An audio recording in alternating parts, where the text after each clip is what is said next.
Welcome to Arirang's special coverage of this year's G7 summit. I'm Yoon. Now, we're already on the last day of the three-day summit in Hiroshima, where the world's leading economic leaders have been engaging in talks. President Yoon has a busy day ahead of him before leaving for Seoul this afternoon.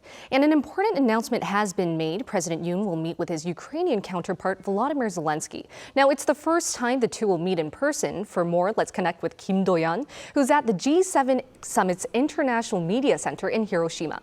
Do-yeon, why don't you tell us more about the upcoming Korea-Ukrainian sideline talks?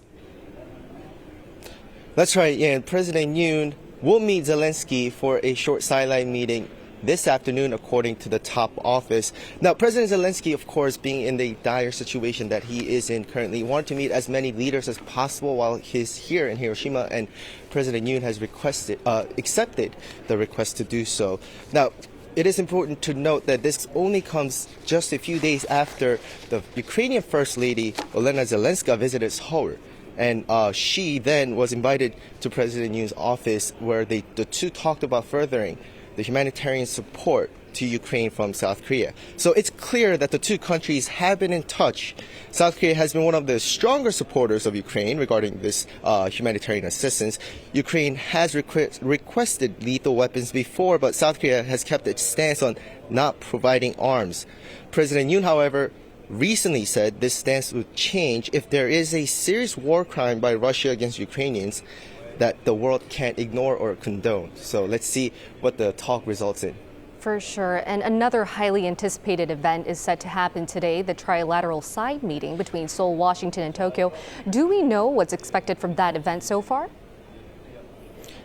Yes, this is also another highly anticipated event before leading up to G7 Hiroshima, and it's set to take this afternoon as well. Now, what we know is that the three parties have been in close coordination leading up to this meeting. So while the in-person meeting will be short, we know that there will be a message by the three parties, by their respective governments. We can confirm that the three will continue to build on the statement of the trilateral meeting at the ASEAN summit in Phnom Penh last November. That is strongly coordinating for security in the Asia-Pacific region, including condemning North Korea for hostile actions through missile launches and nuclear weapon tests. The three also condemned Russia's invasion of Ukraine. Now, this is the third time the three met on the sidelines of a global event in the past year since President Yoon was inaugurated. Lastly, it's also important to note that this is the first trilateral meeting after South Korea and Japan's bilateral relationship started to improve really significantly last March when the U.S. was welcoming the changes then. I see. And finally, before we let you go and head back to Seoul, the top office is not letting you guys off the hook with more summits to come in Seoul, right? That's right. You're absolutely right. We have more summits to come. As President Yoon will land this afternoon in Seoul, or this evening in Seoul, he will go straight into another summit with German Chancellor Olaf Scholz. The summit will follow dinner, and this is the first time in 30 years for a German Chancellor to visit South Korea solely for a bilateral meeting. Now, tomorrow on Monday, President Yoon will also host European leaders for a meeting at his office. So stay tuned, Yin. All right, we will do so. Thank you so much, Do-yeon, live from Hiroshima. All right, earlier this morning, President Yoon and his Japanese counterpart Fumio Kishida took a meaningful step to reflect on past tragedies and look forward for stronger relations in the future. They both went to the Hiroshima Peace Memorial Park, honoring the Korean victims of the atomic bomb that fell in 1945. Our presidential correspondent Oh Soo-young with more from Hiroshima. Bowing their heads in solemn silence in remembrance of a tragic past, President Yoon and Japanese leader Fumio Kishida stood side by side to honor Korean victims of the 1945 atomic bomb that wrecked Hiroshima, marking the first ever joint visit to the monument in Hiroshima Peace Memorial Park by the leaders of the two neighboring countries. Yoon and Kishida were joined by their wives and 10 ethnic Korean survivors of the bomb. First, the joint tribute shows the two leaders are facing the heartbreaking history of Korea-Japan relations and working together to heal them. Also, the event signifies that the two countries and their common ally, the United States, will jointly respond to nuclear threats in Northeast Asia and the international community. In a brief sit-down on the sidelines of the G7 summit, Yoon and Kishida held their third bilateral meeting since mid-March, after the Yoon government presented a plan to resolve a dispute over compensating Korean victims of Imperial Japan's forced labor before and during World War II. Some of the victims were among the tens of thousands who died or suffered from the 1945 atomic bombs that fell on Hiroshima and Nagasaki. Yoon commended Kishida for expressing his heartfelt sorrow towards Korean victims of forced labor, saying that the Japanese PM's words after their second summit held earlier this month resonated with South Koreans. 오늘 우리가 함께 참배한 것은 한국인 원폭 피해자에 대해 추모의 뜻을 전함과 동시에 평화로운 미래를 준비하기 위한 우리 총리님의 용기 있는 행동으로 기억될 것입니다. Welcoming Yoon to his hometown of Hiroshima, the Japanese leader said his visit to the memorial stone was important for both Seoul-Tokyo relations and furthering world peace. With the G7 summit taking place today as well, I hope we can share views on the direction of bilateral relations and ways to strengthen cooperation between our countries on global issues. Since their rapprochement began in March, the two countries have been working to quickly restore trade and military intel sharing and expand other areas of strategic cooperation as they face common challenges including North Korea's nuclear threat, along with geopolitical and trade disturbances that affect their economic security. Attending the G7 summit upon the invitation of the Japanese PM, President Yoon has been on a diplomatic streak of holding bilaterals with other world leaders in Hiroshima. Underscoring their shared values as liberal democracies, President Yoon has been focusing on building economic partnerships, as well as committing to multilateral frameworks on global issues, from food security and development to climate change. Symbolizing Seoul and Tokyo's efforts to mend fences as neighbors and join hands to bridge gaps and advance cooperation across the international community, Yoon's office says Yoon and Kishida returned to the Memorial Park for a separate tribute with other invited world leaders to the G7 summit. Seoul, Arirang News, Hiroshima. Another key player worth noting on the last day of the G7 summit is Ukrainian President Volodymyr Zelenskyy. Zelenskyy has been meeting with almost every world leader attending, each time asking for more solidarity and cooperation to fight against Russia's ongoing aggression in Ukraine. Peunji reports. Ukrainian President Volodymyr Zelenskyy, currently in Japan, took part in an expanded session of the G7 summit on Sunday morning. Later in the day, he's also scheduled to hold bilateral meetings with U.S. President Joe Biden and Japanese Prime Minister Fumio Kishida. This is the Ukrainian leader's first trip to Asia since the start of Russia's invasion last February. After arriving in Hiroshima on Saturday afternoon, he sat down for bilateral talks with leaders of the UK, India, Italy, France, and Canada, where he called for more aid. French President Emmanuel Macron on Saturday called Zelensky's visit to Japan for the G7 summit a game changer. Your situation, convey your message, and share your view. And we will discuss about that, but I do believe that it can be a game changer. The Indian Prime Minister also reassured the Ukrainian leader that France would support Kyiv. I want to assure you that to provide a solution to your difficulties, India and I personally will definitely do everything we can. In a video message following the meetings on Saturday, the Ukrainian president said the country would get stronger after the G7 summit. We coordinate the positions with partners. We prepare new joint steps: defence, weapons, air defence, fighter jets. We attract as many countries and leaders as possible for the sake of Ukraine. Zelensky's face-to-face meetings with leaders of the world's wealthiest democracies are expected to give him a chance to stress his appeal for further military and financial support. It also underscores the pressing need to maintain unity in the face of Russian aggression. Peunji, Arirang News.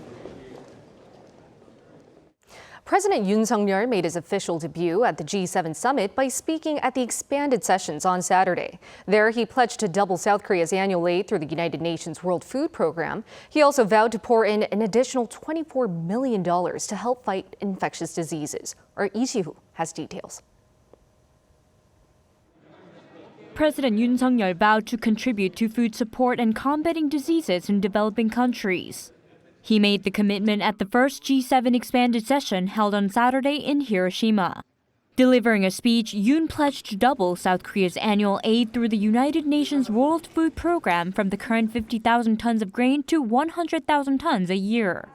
Yoon also vowed to help expand the ASEAN +3 emergency rice reserve through which the group of Southeast Asian countries plus South Korea, China, and Japan has been helping out countries experiencing food crisis. Also beginning in 2024, the so-called K-Rice Belt program will be expanded to help 7 African countries such as Senegal and Guinea that heavily rely on grain imports. The K-Rice Belt is a project to share rice seeds and agricultural knowledge with African countries based on South Korea's rice self-supply experience.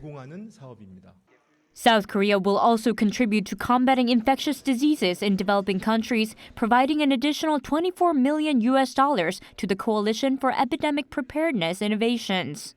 At the second expanded session focusing on climate and energy, President Yoon declared South Korea's joining of the G7 Climate Club, established last year to invite interested countries and push them to pursue ambitious climate policies. The presidential office said that this shows South Korea's will to actively participate in global decarbonization efforts. Yoon also said that the 5th meeting of the Intergovernmental Negotiating Committee to develop an international legally binding instrument on plastic pollution will take place in South Korea in the second half of 2024. Meanwhile, the third expanded session of the G7 on Sunday focuses on global peace and stability. With President Zelenskyy participating, all eyes are on what remarks will be made by President Yoon regarding the crisis in Ukraine. Lee Si-hoo, Arirang News. Another key one-on-one President Yoon Suk-yeol had at the G7 summit was with British Prime Minister Rishi Sunak. The bilateral meeting took place on Saturday, where the two leaders celebrated 140 years of diplomatic alliance between their countries. Kim Hyun-sung reports. South Korea and the UK agree to build stronger ties. This from South Korean President Yoon Suk-yeol and British Prime Minister Rishi Sunak's first face-to-face on Saturday. The two leaders opened the dialogue by exchanging pleasantries. President Yoon extended his congratulations to Sunak for the UK's recent coronation of its new king, Charles III. In response, Sunak expressed his gratitude for the presence of South Korean Prime Minister Han Duck-soo at the coronation, showing South Korea's position as one of the UK's most significant partners. Yoon also lauded Sunak for his role in stabilizing financial markets, further urging him to continue his influential role in shaping global financial policies. Both leaders underlined the significance of the 140th anniversary of diplomatic relations between their countries this year. They agreed to deepen what they referred to as a comprehensive and creative partnership. Prime Minister Sunak went on to emphasize the UK's interest in bolstering bilateral ties with South Korea across a range of fields. He mentioned energy, trade, defense, future technology, and semiconductors as potential areas for increased cooperation. Kim Hyun-sung, Arirang News.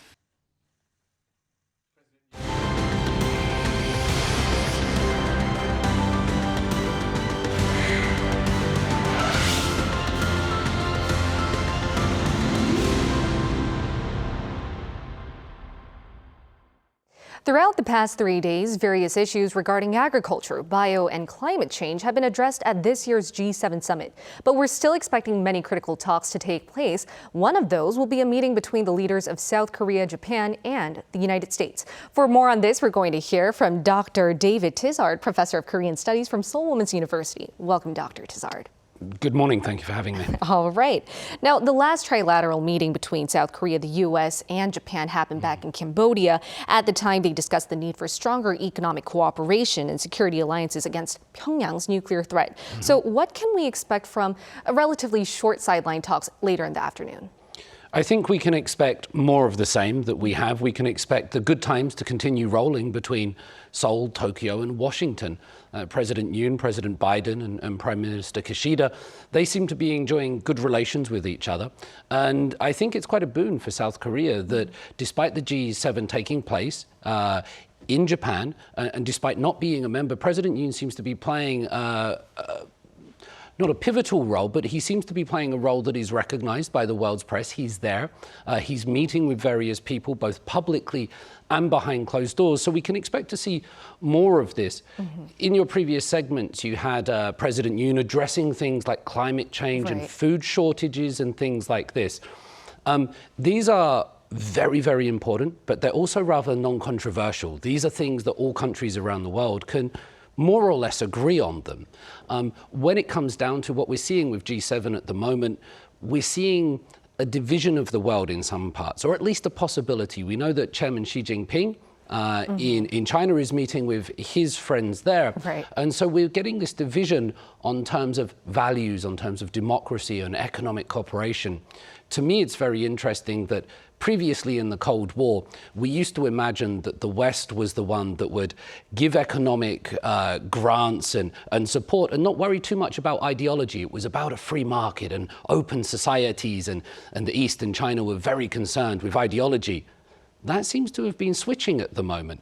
China is providing economic assistance to various countries around the world, sometimes no questions asked, whereas in the G7, there is a focus on values, on democracy, on open society, and on what they perceive as, what is perceived as global security. And President Yoon for South Korea is part of that. He's decided to go there. Unlike his predecessor, he's not going to Pyongyang and meeting with Chairman Kim Jong-un. And so this is a big moment, I believe, for South Korea. Right, a new world order, especially with flaring geopolitical tensions around the world. But now let's shift focus to Korea and Japan relations. President Yoon and Japanese Prime Minister Kishida went to a memorial park honoring the Korean victims of the atomic bombing in 1945. Now, they both honored it, and it was the first time a Korean president ever did so. But what would you read into this? What's the significance behind this gesture?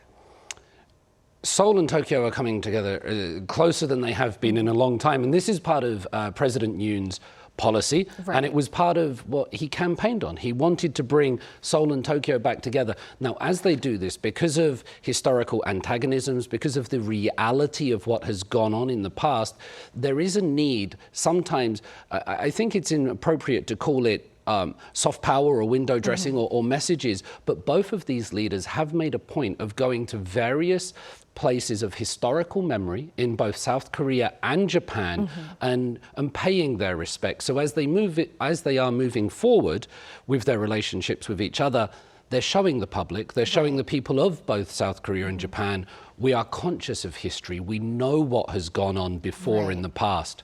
To me, it's interesting that some people will often look at South Korean politics and they will view it through the lens of their own country. So they might say, well, these are the conservatives and these are the Democrats. But rather than on cultural issues, one of the big dividing lines in South Korean politics is Japan or Pyongyang, and how is that navigated? The conservatives in South Korea generally tend towards Tokyo and Washington, whereas the left, they might favor engagement with Pyongyang. So President Yoon is doing that, and he's continuing with it. They're being conscious of history while still trying to move forward and address what I think they're calling strategic cooperation in the face of shared challenges. Right. Speaking of strategic cooperation and historical issues, would you evaluate President Yoon's stance with Tokyo to be very strategic, putting history in the past and trying to evolve for future relations? Well, let's give this idea while we're here. We could call President Yoon's current policy progressive. All right. Now, that's not a word that you will often hear associated with President Yoon, certainly domestically. And I'm not talking about the Ministry of Gender and Equality here or any domestic issues. I'm talking about on the global stage, where does South Korea position itself? Where does it stand and who does it stand with? Right. President Yoon has put his colours firmly to the mast here, it seems, and it will be interesting to see what statements come out. But siding with Washington and Tokyo, going towards open society, going towards democracy, this is a big move. And there might be some analysts that say that's the old order, and the new world order might be coming from the developing world. It might be coming from Brazil and India. And is President Yoon making the right strategic decision? It seems that he's making a value-led decision. Whether it strategically plays out correctly in the future, only those with crystal balls will know. But it seems that these values are what are driving them that way, and Washington and Tokyo and many others, including the United Kingdom, seem happy to reciprocate. All right, and as you said, Washington is very happy with South Korea's stance on what's happening in the global world. But I feel as a middle power, South Korea needs to be a little bit more careful as to how it plans it out and how it, acts in the global front. So how would you evaluate South Korea's efforts so far? I would applaud them. South Korea was a nation that was mired by poverty, colonialism, imperialism, civil war, and it's grown into this cultural, political, and economic behemoth. It stands very proudly, and now it's there. It has to address, does it have a duty to reciprocate in the aid and the assistance that helped it to get where it is today? That's a big challenge for South Korea, and it certainly won't come easy, but I think it's more than capable of doing things like that. But it should definitely consider other partner countries like China, Russia, with the ongoing Ukrainian war, and another key country that it always has to keep on mind is North Korea. Certainly. Pyongyang is always the problem in between what South Korea does in the international arena. So especially with South Korea, the United States, and Japan being stronger together in ties, that could impact our security alliance with North Korea as well. So how would you read into this? I would start by looking at the concept of democracy. Now, one of democracy's greatest strengths is that you've seen President Yoon singing in the White House, you've seen the bonhomie, you've seen the good times and the feelings between these leaders. And that's a beautiful thing because people come across from different cultures, different parts of the world, different religions, and they find shared values, and that's what democracy is good at. Here's where democracy can sometimes be weak in that in 2024, there's another US presidential election. President Yoon can only serve one term here. Chairman Xi Jinping will likely be in power for a long time. Chairman Kim Jong-un will likely be in power for a long time, and President Putin in Russia.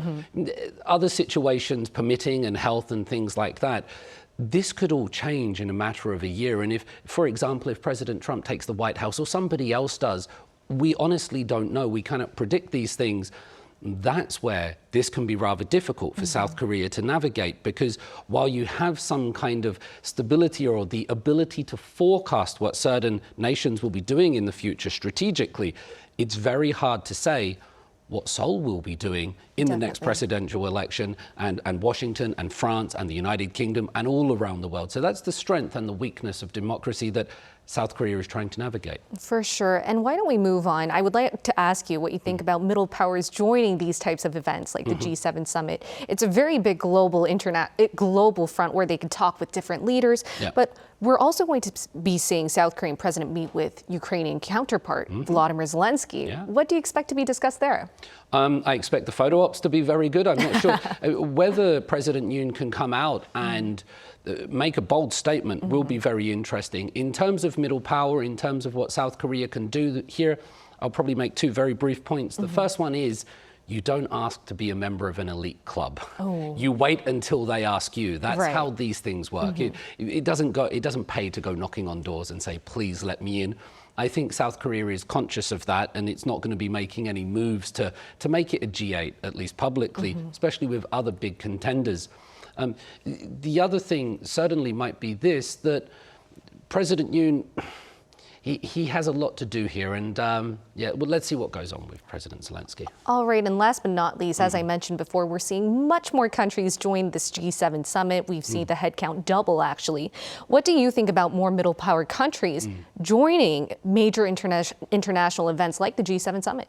Okay, let's see if I can remember the second point this time. A fact of geopolitics is that the more members that join, it dilutes the quality.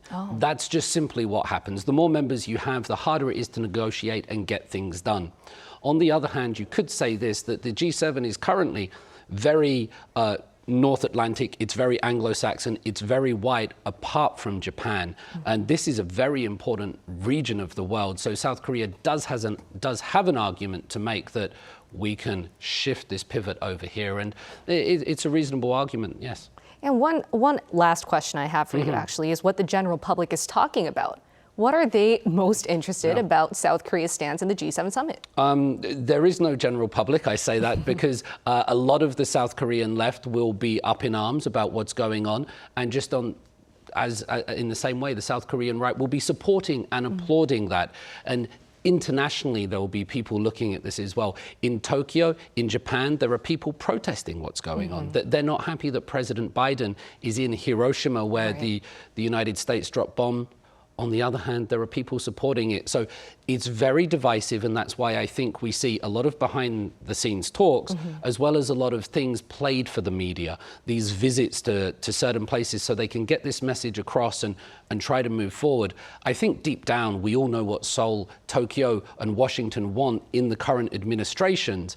It's whether they can convince their various publics that that's the way forward. And again, that's democracy, that's diplomacy, and we'll see what skills they have in trying to achieve their aims. And hopefully today we'll see the main agenda being peace and stability actually covered in all these talks.